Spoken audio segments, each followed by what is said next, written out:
My name is Bruce Cain, and I'm the professor of political science here at Berkeley and also the director of the Institute of Governmental Studies. And it is my pleasure today to introduce the panelists and to conduct the discussion.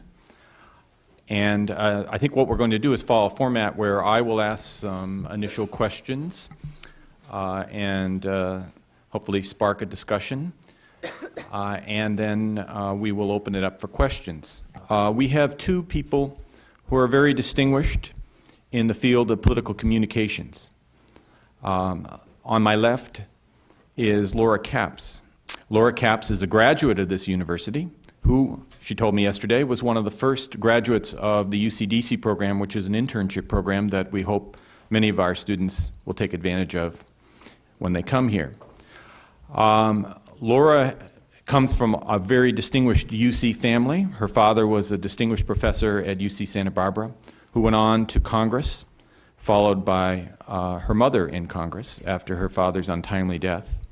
Laura has been involved in the campaigns of her mother and father and many other campaigns as well, and then served with distinction as a development officer, or governmental relations officer here at Berkeley, and now since she left Berkeley, she went on to be a press secretary in Iowa, or communications director in Iowa for John Kerry, and now serves as in a similar kind of position, communications director for Senator Kennedy in Washington.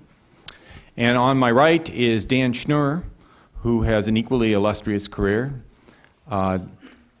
Dan began on the national politics, was mentored by Lee Atwater and various other prominent Republican consultants, and arrived on the scene in California in the early 90s to become essentially the chief spokesperson for Governor Wilson. And around that time he started doing some teaching here, but he also has maintained a very active political consulting career and went on to be the presidential advisor for John McCain. And some of the questions that I want to address have to do with John McCain because Dan Schnur knows the man about as well as anybody. And since that time, he has formed his own consulting company with a number of the other luminaries on the Republican side of his age group, and has been involved in a number of campaigns, initiative campaigns, and candidate campaigns. And as I said, Dan has also an illustrious teaching career. He's taught here, he's taught at USC, and probably, I think, did you teach at Harvard, or did you merely think great thoughts? Well, he thought great thoughts and he taught. Both. He did both, yes. Yeah. And he'll tell us what fraction of time he did each. I want to take it, I think we're going to run the gamut. I think we want to start with their presidential experiences and really give an idea of what it's like to be framing the message and doing the political communications in a presidential campaign, particularly at the primary level, where Laura was the spokesperson in Iowa when John Kerry made the big comeback in Iowa. So she was right there in the middle of that. And similarly, Dan Schnur was with John McCain in those early Iowa, New Hampshire primaries where John McCain looked like he was really seriously threatening. So both of them come from, shall we say, that sort of incipient moment in campaigns when they take off, and what that means and how you handle it and how it changes and gives us a flavor of that. So I think we'll start with perhaps the past. We'll start with Dan Schnur talking about the McCain campaign and some of the particular challenges that came out of that period, and maybe then we'll go to Laura and talk about the Kerry, and then we'll break into more questions. So if you could do maybe a few minutes on that. Well, Bruce, thank you for what I think is the kindest introduction you have ever offered me during all my years at Berkeley. It may not have sounded like that much to many of you, but believe me, it's by far the best I've ever gotten out of him. Well, be careful. It might go downhill. Might. And I don't presume to speak for Laura, but I think we both appreciate how many of you have turned out for this discussion today. So much of political conversation on campus is based in either the historical or the theoretical. And I think one of the things that Laura and I both enjoy most about the Department of Political Science and the Institute of Governmental Studies here at Berkeley is their figurative embrace of the political practitioner and the encouragement we get to share our experiences with the students and to help them apply what they've learned in their other classes to a more practical application in the real world of politics, government, and public service. And as I think Laura would second, there is no more real world of politics and government than the early stages of a presidential primary, where all the learning, all the reading, all the background you pick up before being thrust into that cyclone is of some value, but of limited value, because there's really nothing that can prepare you when the full onslaught of the national news media turns in your direction.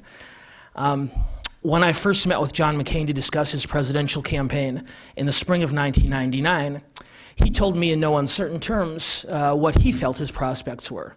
He said, "Danny, I am at 2% in the polls with a 5% margin of error."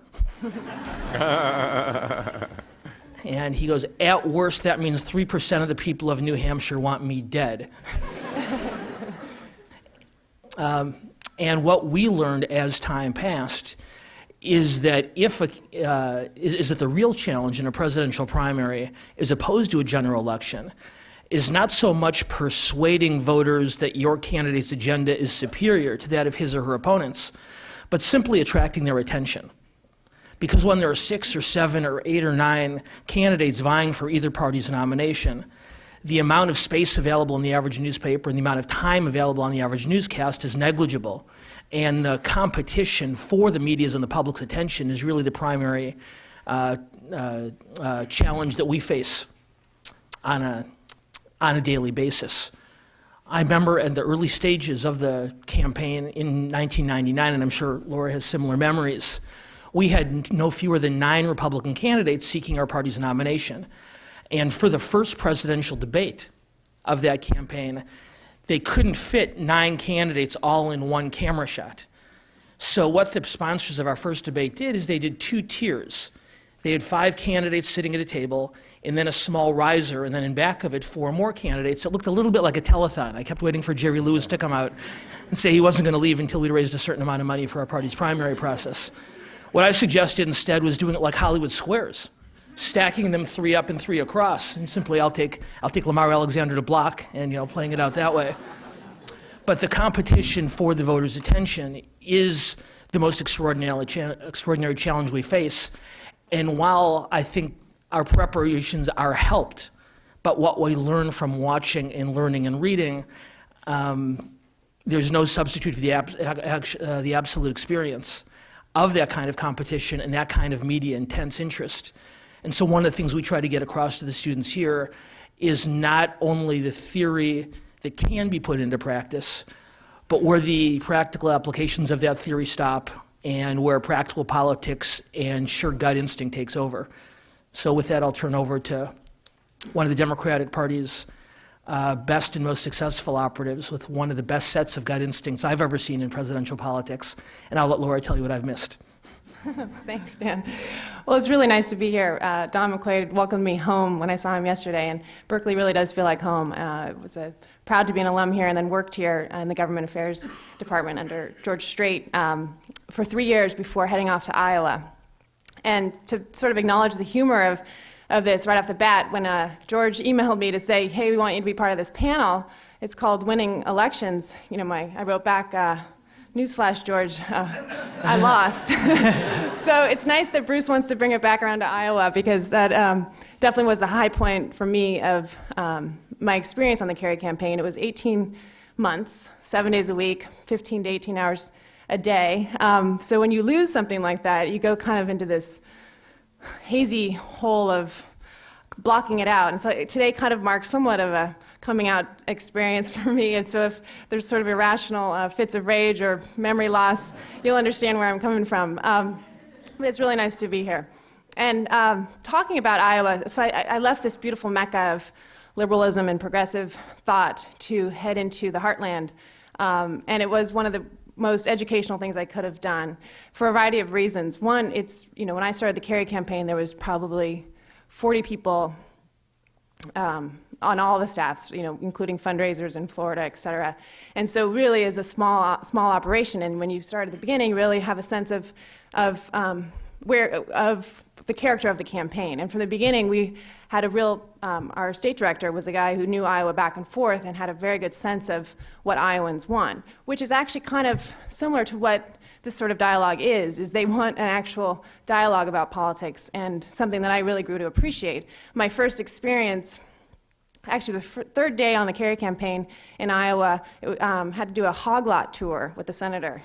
I'd never met him before, and here I was trying to explain to him, and he was trying to explain to me and other people about hog lots and ethanol, and he was out there on his cell phone in the middle of this cornfield in this fancy suit, and it just is such a funny kind of melding of experiences. But from then on, you go to your local diner where people are showing up, caucus goers as we call them, with notebooks, and they've highlighted healthcare plans of the 7 or 8 different candidates, and they have very specific questions, and it really is an academic experience. And I really appreciate that. I felt like I sort of took from, as you're trying to, in any new experience, you're trying to draw upon your old ones, and it felt in that way something I really respected because of the sort of academic quality to it, and the way in which it's very funny the way we pick a president with this very, very small groups of people showing up in the early stages of the caucus or of the New Hampshire primary to hear firsthand the answers, and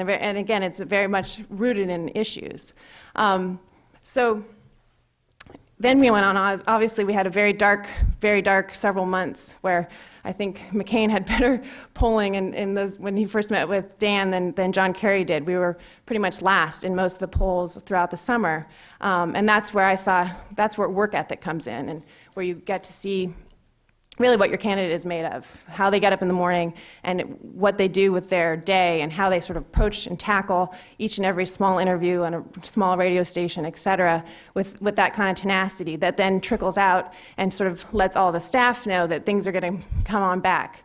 One of the high points was in November, a conference call with all the consultants in the morning where the so-called Iowa slingshot effect was decided upon. Things were looking so bad in New Hampshire that really the strategy was taken, and much to the excitement for those of us in Iowa, that it was all resting on Iowa. It was huge pressure, but we felt we could do it at that point, and things kind of then, I would say that, I think that was about November 20th. From then on out, it started to build slowly, and we felt the momentum leading into a pretty good December, and then into an excellent 19 days of January. So I think I'll stop there. Okay, let's isolate something here, okay?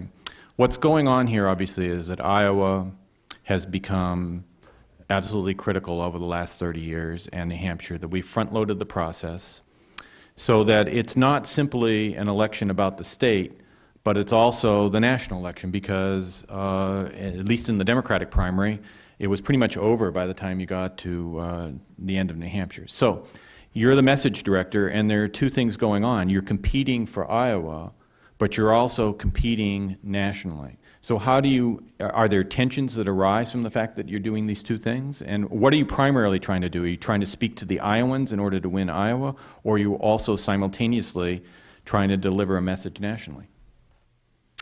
I think what we did in the Kerry campaign, message-wise, was to speak to November, and I think that proved successful. I mean, we were the candidate. John Kerry was the candidate who could beat George Bush. It was about the war. It was about his national security credentials, et cetera, and that was our message that we stuck with.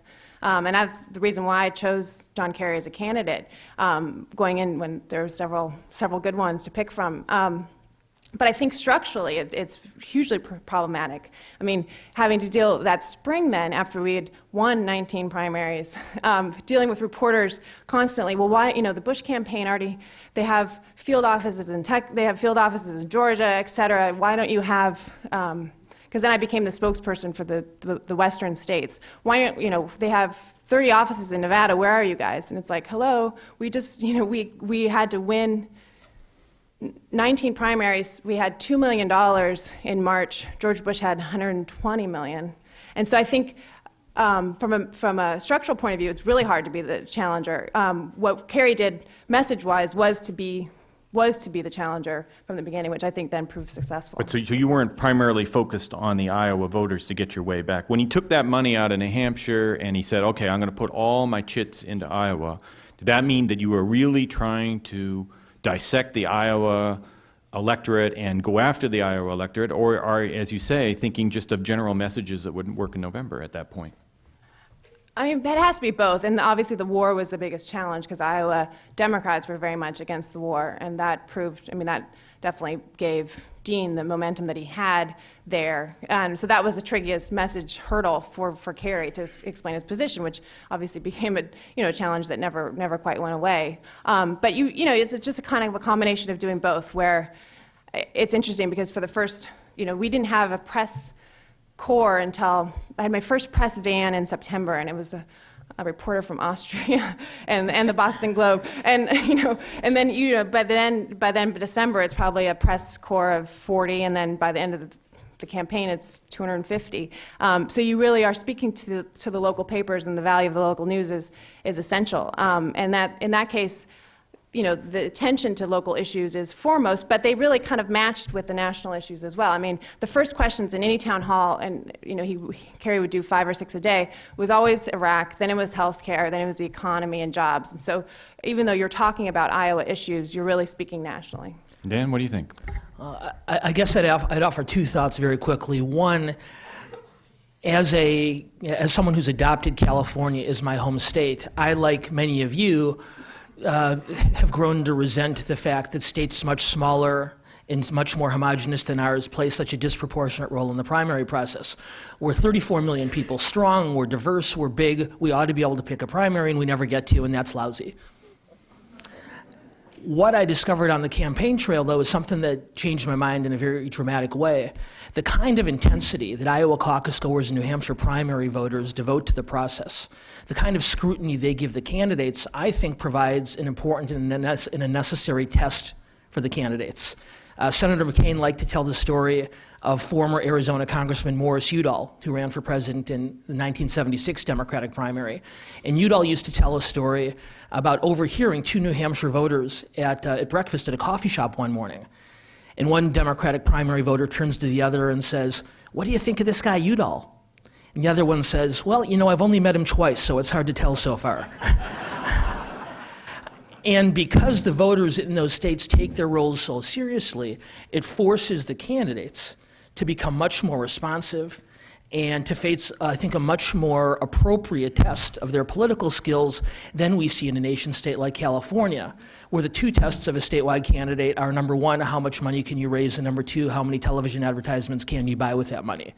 And being forced to sit down at a coffee shop in Iowa, being forced to go out to and sit in a living room in New Hampshire, I think tests the candidates in a way that a larger media-driven primary in a larger state cannot. I remember in the 1988 campaign, I was just out of college and was working for the campaign of George Bush Sr., or as we now call him, George Bush Classic, thinking back to where he was in the late 1980s. And on the night of the New Hampshire primary, then Vice President Bush pulled a significant upset over Senator Bob Dole, who had finished ahead of Bush in the Iowa caucuses. And the 2 of them were scheduled to go on NBC Nightly News with Tom Brokaw back-to-back to talk about the primaries. And Dole went on first because he had finished second, and at the end of his interview, Brokaw asked him. Brokaw said, "Senator, Vice President Bush is going to come on the set in just a few minutes. Do you have any message you'd like me to deliver to him for you?" Now, Senator Dole, to be fair, had gone through a very difficult and a very excruciating primary. He didn't feel like he'd been treated fair by the New Hampshire Party, and he was fairly angry and fairly bitter. But in a situation like that, you know what the candidate's supposed to say. He's supposed to say, "Well, he got the best of me here, but I'll see him at the next primary." well, I look forward to a spirited contest. My opponent's a good man, and I look forward to debating the issues of concern to the people of this country as we move forward. But either way, we're a united party, yada, yada, yada, yada. So what does Bob Dole say in answer to Tom Brokaw's question? Senator, do you have a message you'd like to deliver to Vice President Bush that I can deliver for you? And Senator Dole said, yeah, tell him to stop lying about my record. And I realized at that point that the pressure that a candidate goes through in caucuses like Iowa and primaries like New Hampshire, I think really is a test of how they'll handle pressure and how they'll handle adversity if they make it to the Oval Office. So let that be a word in behalf of the primary system the way it now works. As far as national versus state media, Bruce, I guess I take, and Senator McCain's campaign certainly took, a slightly different tack than Laura and her colleagues did with Senator Kerry. We believed that state media and state results always drove national media coverage. The political graveyards are full of candidates of both parties who received very positive, almost fawning coverage from the national press in primaries. At the same time, they weren't doing particularly much on the ground in the primary states. When Senator McCain was at his 2% in the polls, conventional wisdom among the Washington press corps was that Elizabeth Dole, was that Steve Forbes, was that any number of other candidates better known to the Beltway reporters were most likely to be the most significant challenge to Governor Bush. And what we decided to do is, rather than compete for those Beltway headlines, is simply to go out into New Hampshire and work as hard as we possibly could. And the only way we knew that we could prove to the national press that a candidate who they hadn't taken very seriously should be taken seriously and was worthy of their attention was to show results on the ground in the primary state. And as the polls in New Hampshire showed Senator McCain catching and ultimately passing then Governor Bush, that's what keyed the national media interest much more than any sustained effort on our part to reach out to the Washington-based press corps. We feel like the best, most positive impact that national media attention can get you, frankly, is fundraising.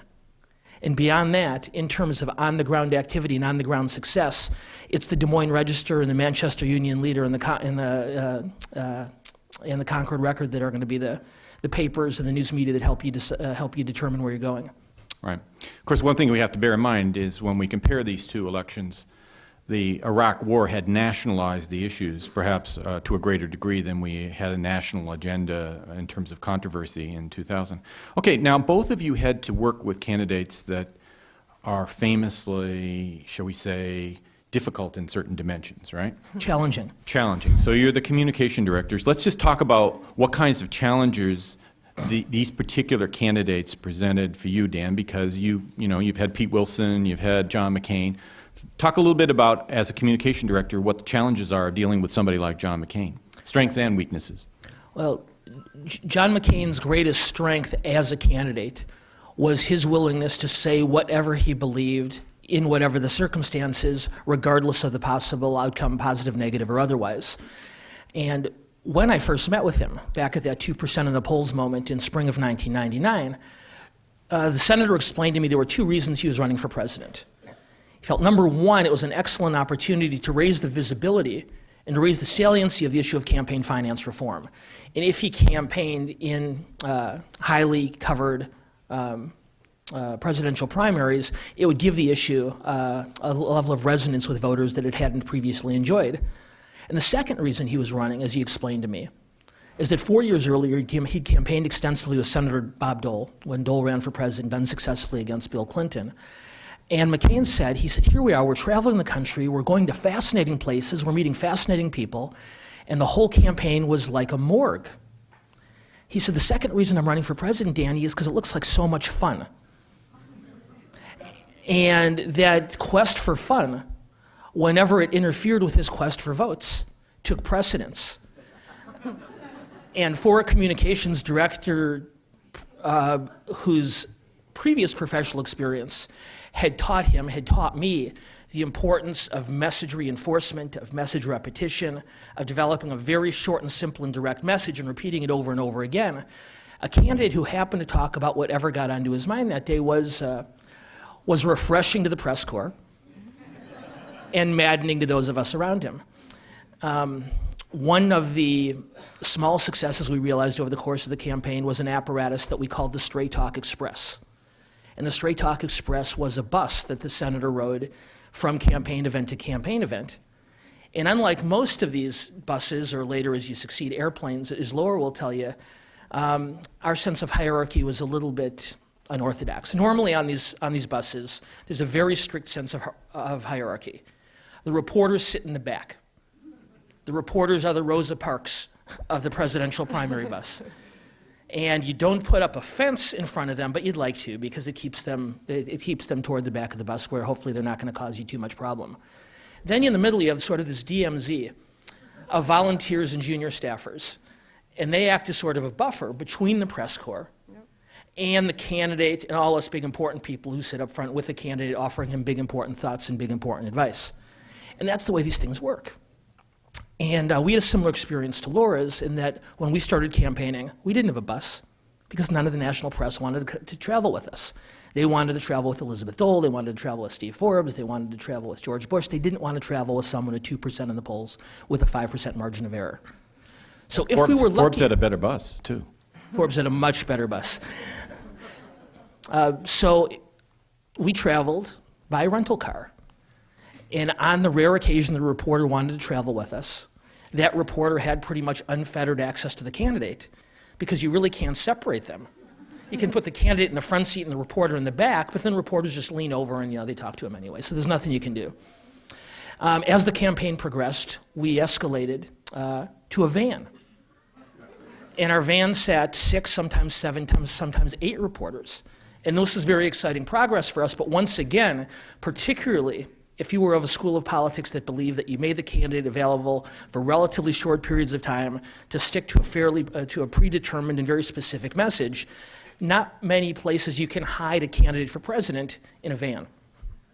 So the senator, over the course of several months, got used to being surrounded on our best days, but at least flanked by reporters and talked to them about whatever they wanted for as long as they wanted. So finally, on Veterans Day, 1999, we had enough reporters who wanted to travel with Senator McCain that we had a bus. And we decided that because the senator was known for his quote-unquote straight talk, we would call the bus the Straight Talk Express, and every single person who worked for John McCain's presidential campaign, myself included, takes credit for number 1, coming up with the name the Straight Talk Express, and number 2, coming up with the seemingly brilliant idea to seat the senator not in front with all us important people, but in the back with reporters where he could engage in straight talk. The truth of the matter, as much as I hate to admit it, is one of our local volunteers thought of the name of the bus, and the senator himself got on that bus the very first day, walked past all us important people sitting in front, walked past the volunteers and the junior staff, and sat down in back with the reporters, because that's simply what he was used to doing. And all of us big important people looked at each other in panic, because this isn't the way presidential campaigns are supposed to work. So I was nominated, communications director, this was a communications problem, to go to the back of the bus and retrieve the senator and bring him back up front where it was safe. So I head to the back of the bus and I get there and I said, Senator, we have a seat for you up front with all of us big important people. Wouldn't you rather sit up there with us? And the senator looks at me and he says, no, I wouldn't. I said, well, why not? And he said, Danny, because you're boring. Fair enough, true enough. And we assumed that the senator would sit back there for an hour or two, realize that it was an unsustainable position to be in, and then come to the front of the bus. Of course, he sat in the back of that bus for the rest of his presidential campaign. All of which is to say that as frustrating as it was, as an operative, as an advisor, to have a candidate who vehemently, relentlessly refused to stay on message, for a news media and for an electorate that's gotten pretty tired of candidates who only repeat the same message over and over again, there were certain advantages. And I would, in retrospect, happily trade my daily frustrations for the advantages that a candidate willing to talk off message occasionally brought to our effort. Okay, well, Laura, same thing. Now, a different kind of problem, obviously. John Kerry seems to have morphed, at least in the public's image, over time. I think a lot of people had a hard time figuring out who the true John Kerry was as it even went through November. Talk a little bit about that. Well, I think what we're learning here is the bus is the key.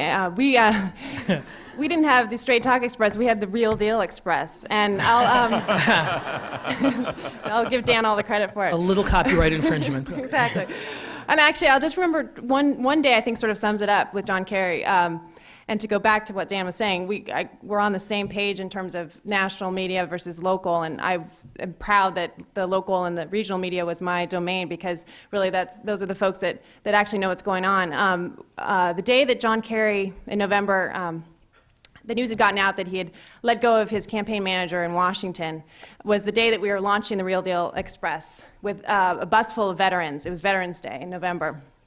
And so here, our Washington folks were freaking out. I mean, I had phone calls beginning at 4 a.m., et cetera. What are we going to do? We have all these reporters on the bus. How's this going to work? And I actually didn't think it was going to be that hard of a problem. We had put reporters on the bus a little bit earlier than other folks had in the primary, because we knew that Kerry's so-called aloof problem was, it's not a tough one to sort of figure that one out. You just have to give reporters more exposure to the candidate to see that, the way he interacts with his family and his daughters is very caring, the way that he, throws the football around as soon as he has any downtime, or he's throwing snowballs at his staff or whatever. So we already knew that the image of the candidate, what you all saw in the debates, is someone who absolutely is well-informed, has thought through the issues, if anything might be too much of a know-it-all, but we had to just soften him up a little bit, which actually wasn't that hard if you just let people kind of be around him more and kind of take down that barrier. So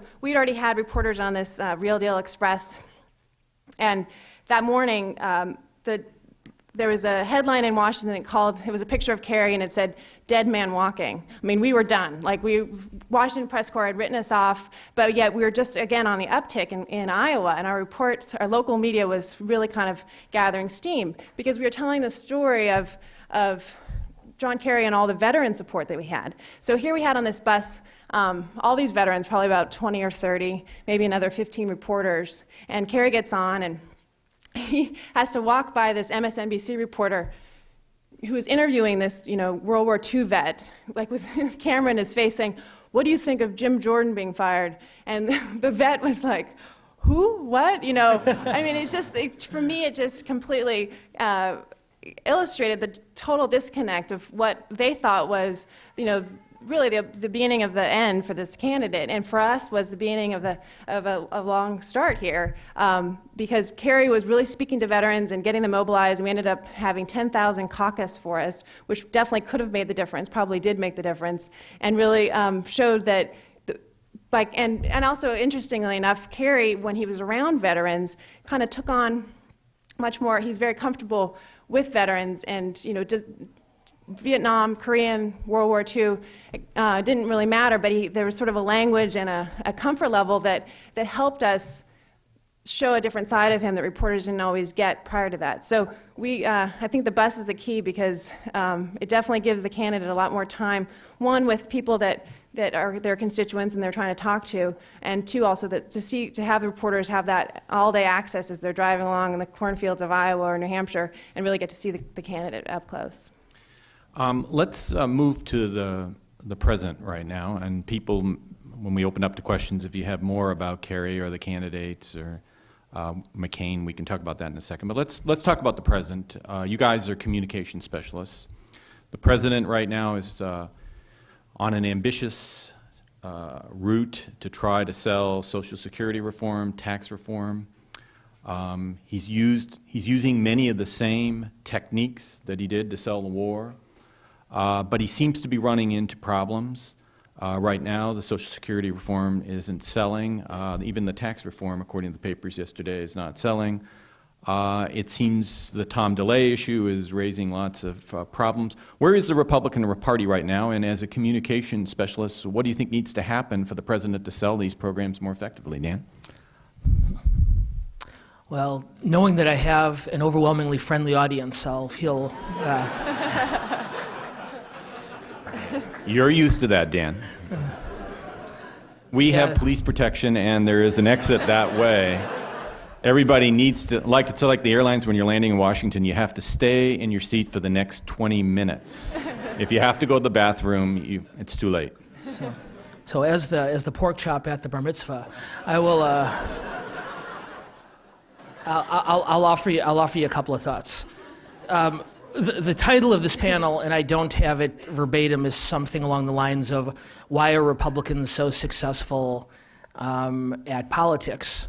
And what struck me when I received that invitation to appear is, number one, what strides we've made at the University of California, Berkeley, that a panel could carry a title like that and not be met with torches and people being hung in effigy and that sort of thing.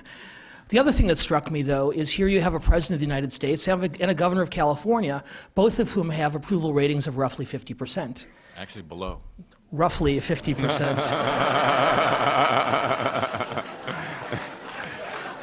So we saw lesson number one on political communications right here.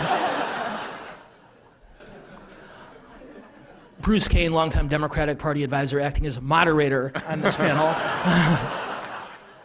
The truth isn't always moderate. That's right.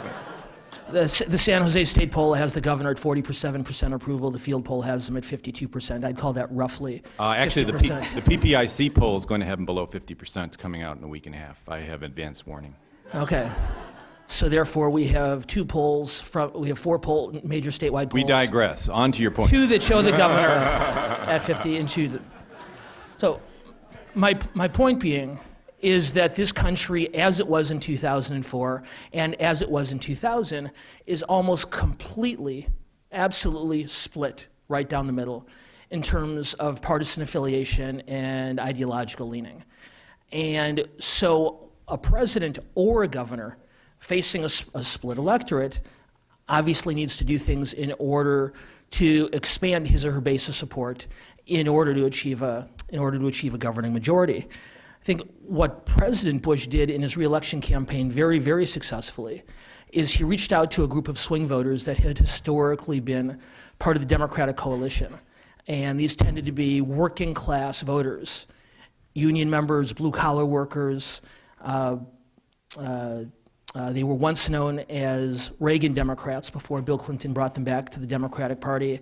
They are now known in the nomenclature as NASCAR dads.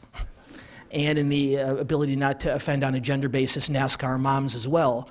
But essentially working class voters who had voted Democratic over the years for economic reasons, who voted for first Ronald Reagan and a political generation later for George W. Bush for reasons having more to do with social and cultural issues. And hopefully we'll have a chance to talk more about that as well. In the course of the president's reelection campaign, he appealed to these voters not just on social and cultural issues, and not just on military and national security issues, but on economic issues as well. And I will tell you from a column in the New Republic, which I consider part of my ongoing opposition research, a column in the New Republic 2 weeks ago cited correctly that John Kerry ran 23 points behind George Bush in 2004 among white working class voters. Almost a precise reversal of where Bill Clinton was that same voting bloc during his elections in the 1990s. And that same voting group, working class whites, preferred George Bush on economic and financial matters by a 16-point margin. So although these voters, these NASCAR dads and moms, were originally attracted to Bush on social and cultural issues, that support was strengthened on the basis of military and national security issues. Ultimately, by a very significant margin, they voted for him on the economy, even though there are people in this room and even perhaps on this panel who might argue that they were voting against their economic self-interests in order to do so. What we have right now in a debate over Social Security is an economic debate. And that debate of those three issue sets, social and cultural issues, military and national security issues, and economic issues, may have been a strength for George Bush during the campaign, but what was, relatively speaking at least, the worst of his three issue areas.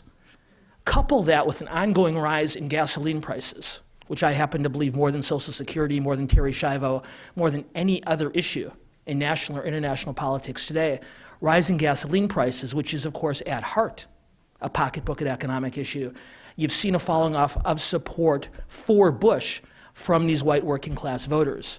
I don't know that he will regain that support over the Social Security fight, but his imperative going forward with his other policy objectives is to find a way to bring them back, if not on economic issues, on issues relating to either national and military security or to the social and cultural matters that motivated their vote in the first place. And is Tom DeLay a part of the equation or not, in your mind? At least with the Republican Party. Is Tom DeLay part of the equation? To some degree, because both parties, even when you're the president, even when you're the leader of the opposition party in Congress, you only have a certain window of opportunity to get your message out to the American people. There's only so much time, as I mentioned earlier on an evening newscast, there's only so much space in a newspaper. And while we can and probably will argue back and forth whether the arguments against Tom DeLay are singular or whether there's something that we've seen among leaders in both parties over way too many years in Congress, I would argue that the amount of time and the amount of media attention being devoted to Tom DeLay probably keeps Republicans from getting our message heard on the issues that motivated these swing voters in the first place. So on the merits, we can have the discussion later, but at least in terms of media attention, it is beginning to become an obstacle to some of the policy messages we ought to be selling. Fair enough. Laura? I want to go back a little bit to the questions of the panel of why Republicans do so well. And bringing up this whole 50% roughly about, it's really interesting that this White House is operated under 50, above 50, hovering in a way in which previous White Houses would be in complete panic, I would think. There'd be staff upheavals, and then there'd be all kind of questions about disarray. And if anything, this White House looks very comfortable with their president hovering in these low numbers for year after year. And in fact, then going out there and proclaiming that he has a mandate. So I think what Republicans do, and I'm happy to be in a supportive crowd here, it's really a lot of chutzpah. I mean, they really attack in the areas in which they're most vulnerable. And I can go back to the campaign and list countless. I mean, this is an administration that's rolled back 30 years of environmental progress, and yet they call it the Clear Skies Initiative. I mean, it's astounding when you're up against them, because it's sort of like, the word chutzpah is the way that I can best describe it. We look on the campaign and the way in which they were able to take, the issue of national service and war service and turn that as a negative in a very well-orchestrated effort against John Kerry, when this was, again, would have been probably their most strongest vulnerability on gas prices. One of their first campaigns that Bush launched against Kerry was on gas prices. Here we have two oilmen in the White House. We have Enron. We have price gouging in the West and energy crisis that had never really been seen before. Yet they found this obscure reference from 1991 in the Boston Globe, where John Kerry was asked about a report that the Concord Coalition came out against, saying at the time gas prices were very low. They were looking for ways to reduce the deficit. And he said, oh yeah, maybe a gas tax of 50 cents would be good. Then they launched this 3-week campaign, and all of a sudden the issue becomes, at best becomes obscure. At worst becomes obscure, and the voter has a hard time sort of figuring out, who did serve and how long was this service and was this honorable, et cetera. And at worst it sort of inoculates then the issue as a vulnerability for Republicans. I think they're brilliant at doing that. But I think the danger in that is that you overplay your hand, and I think that's what we're seeing now, and really abuse of power that we saw with Terry Schiavo, then now morphing into this whole issue of filibusters and the judiciary, and then actually going out there on this 60-day Social Security campaign that really is falling flat. So I think it only works for so long, and I think that's what we're experiencing right now in Congress and in the Senate and with this administration. So as we segue from analysis to advocacy. Well, there's nothing wrong with that. No, that's part of what politics is all about. I'm just going to step it up in a minute. Exactly. I hope you will. But I think Laura has touched on something that a lot of Democrats believe, which is that it's a lot about messaging, that what the Republicans are better at is messaging, that the outcome of this election is about the message. So what do you think, Dan? Is that it? No. Number one, this country's split down the middle. Number two, these types of discussions are cyclical. The kind of lament that Laura has just been articulating sounds very familiar to me, mainly because I heard it from Republicans throughout the 1990s. Bill Clinton stole our issues, Bill Clinton misled the American people. That's what losers do. Losers blame the communication skills, and they look past the message. George Lakoff, the very distinguished professor on this campus, has developed a interesting national following at this point by trying to convince Democrats that there is nothing wrong whatsoever with their substantive message, but if they would just use the buzzwords that he has invented, they would be successful. Now, George Bush isn't successful because he has named his environmental initiative Clear Skies. He is not successful because there are pollsters who call the estate tax the death tax, any more than Bill Clinton was successful when he declared the era of big government being over when it wasn't. The message is helpful, but voters aren't stupid. Voters are smart. And voters respond to some degree to the message in the medium, but to a much greater degree, they respond to the substance. And I'd suggest a couple of more difficult challenges that the Democrats face, and I will do my best to keep this on analysis rather than advocacy. George Bush's position on Social Security is not a popular one. When George Bush asked Nancy Pelosi in the White House last week if she had an alternative, her answer in its entirety was yes, period. I would suggest to you that the word yes is not sufficient to mobilize a base of Democratic voters to the ramparts on Social Security or on other issues. In 2002, when the president and Republican congressional and senatorial candidates ran very strongly in support of the war on terror and the war in Iraq, the Democratic message was much more equivocal and much more ambivalent. When Republicans, I think erroneously, moved legislation through Congress designed to prolong Terry Schiavo's life a few weeks ago, Democrats, almost to a man and woman, stayed silent. Whether the issue is Iraq, whether the issue is the war on terror, whether the issue is Social Security, whether the issue is Terry Schiavo, simply standing back and letting the other party struggle is not a good way to build a majority party or a message that will develop one. The Democratic Party I know, and the Democratic Party I respect from across party lines, over the years has done a masterful job of turning policy agenda into message. But when it does that best, it's because there's a policy agenda to build a message on. It's the same problem California Democrats face. Fabian Nunez, the Speaker of the State Assembly, promised the day after Arnold Schwarzenegger announced his budget proposal this January that he, Nunez, would soon announce an alternative. He has since said he will not do that because it is something that might prove to be unpopular with the voters.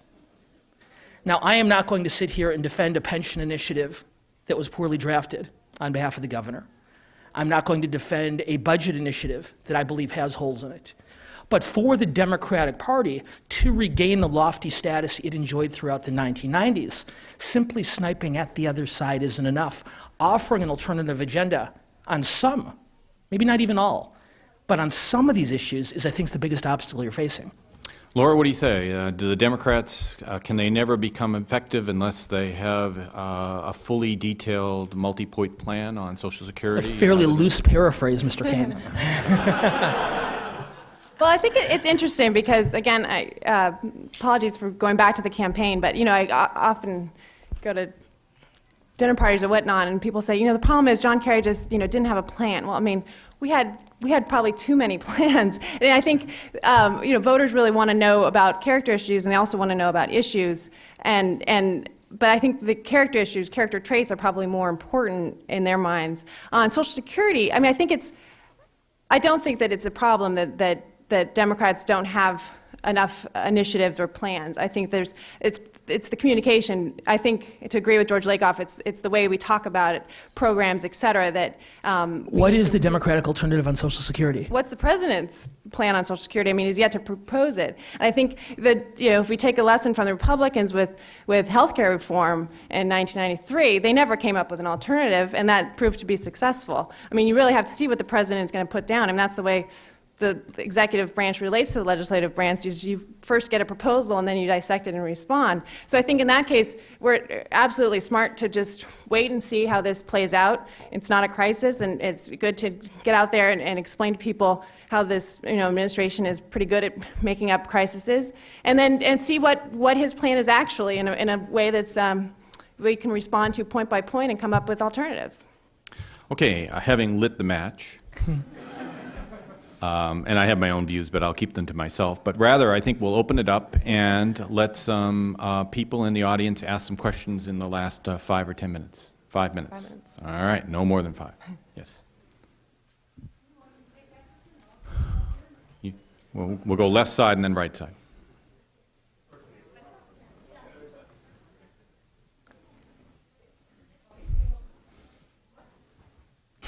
My question is regarding about the Kerry campaign, and it seems as if last year during the campaign, the Swift Boat veterans really took aim with him, and they were very successful in defining him. Right. And I think at that point, the campaign was over in a lot of ways. And what I've always wondered, why didn't Kerry come back right away and hit back to them? It seems like it took too long, and in the meantime, he was being defined. One of the reasons why I think Clinton was successful was anytime he got hit, he hit back immediately, and it worked. It showed a toughness that I think it left Kerry lacking in some ways. Yeah, no, I'm glad that came up. I mean, clearly, and it's been widely reported that he got bad advice, and his instincts were to hit back. And he'd gone through it before in his Senate campaigns. We'd seen it with McCain against this president. We'd seen it against Max Cleland, and he knew that they were going to go after him on this.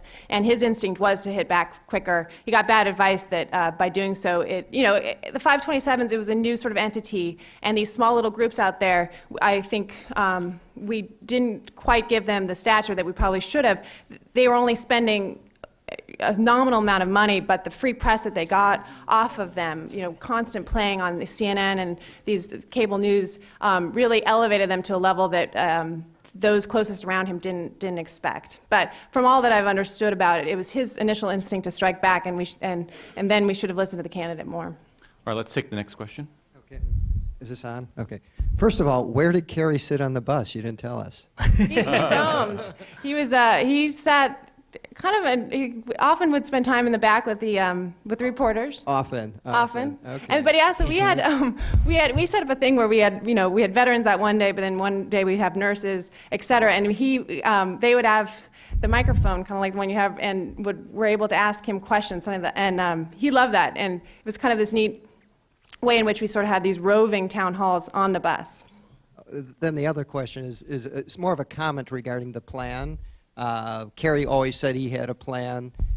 You just highlighted, there's a great little commentary here when Dan asked, well, what is our plan on Social Security, me being a Democrat? Even though you said that the president doesn't have a plan, I know the president floated a plan. We've seen it knocked down, but he says he doesn't have a plan. He's thinking of a plan, but everyone knows what it is. The Democrats, on the other hand, have said we don't have a problem and don't have a plan. And so I'm just seeing a real disconnect that between you saying the president doesn't have a plan and so on. And I'm just wondering. Right. Okay, I see. Good question. Dan. Let's go with Dan first, and then Laura, if you can add in. Two quick things. One back to the previous questioner. One of the first things we learn in politics is that an attack unanswered is an attack acknowledged. If I tell you bad things about Bruce Cain every day for a month and he never defends himself, of course I would. In fact, I do. If he doesn't defend himself, you're going to believe me. And I think Laura made exactly the right point. The senator's original instinct to respond was correct. Not responding undercut his national security credentials during a time when that issue was obviously paramount to the campaign. But in defense of the people around him, the 527s were a new phenomena. They were buying ads at a relatively low level. Cable television and internet media had progressed by quantum leaps since the 2000 presidential campaign. The megaphone that the so-called new media gave to those charges was something the campaign did not anticipate. And while I disagree with their decision not to respond, I understand how a communications expert sitting in Washington, D.C., as opposed to out on the trail like Laura was, would think, you know what, it's not that big an ad buy, normal people don't care about it, we're going to ignore it. Both parties learned a valuable lesson going forward. To the question about Social Security, Laura is one of the best the Democratic Party has. She's one of the best in either party, but I think, Laura, that you learned the wrong lesson from the debate over Hillary care in the early 1990s. Republicans did not regain a congressional majority in Congress because we defeated Hillary Rodham Clinton's plan for health care reform without offering an alternative. That may have been a first step, but ultimately that majority came because Republican congressional candidates offered a very specific, very proactive 10-point agenda on tax policy, on welfare reform, on public safety, and on any number of other issues. So for a Democratic Party looking to regain the majority, I'd say learning the lessons of 1992 and 1993 is a bad idea, because you can't fight something with nothing. Learn our lessons from 1994, that a positive, specific, forward-looking agenda is something voters will respond to. On Social Security, I mean, I think it's wrong and a wrong premise to say that there haven't been any kind of plans put out by Democrats. The first and foremost thing is, as a caucus, they're held together that they're not going to negotiate with the president or with the Republican leadership until privatization is taken off the table. Once it's taken off the table, there's a variety of things you can do to make up for this shortfall that we have in the Social Security trust fund. I mean, Senator Kennedy talks about, if you roll back just 0.5% of the tax cut that we're giving the wealthiest Americans, you shore up enough funds to pay and to make sure that Social Security is solvency. I mean, there's many things you can do. Tomorrow you'll see probably 6 or 8 Democrats out on the Sunday shows talking about the many things that you can do. But the point is, and where we're holding strong, is we're not going to start talking about these with the Republican leadership until privatization is taken off the table. And that argument will have much more credibility with me when John Edwards and Joe Biden and Hillary Rodham Clinton and the other leading Democratic potential contenders for 2008 fan out on the Sunday shows and across the country to talk about raising taxes. That is a message you may agree with or disagree with, but it is a message. Okay. Well, thank you to both of our panelists for a wonderful panel. We have to end because it's 11 o'clock, and I hope you enjoy the rest of Cal Day.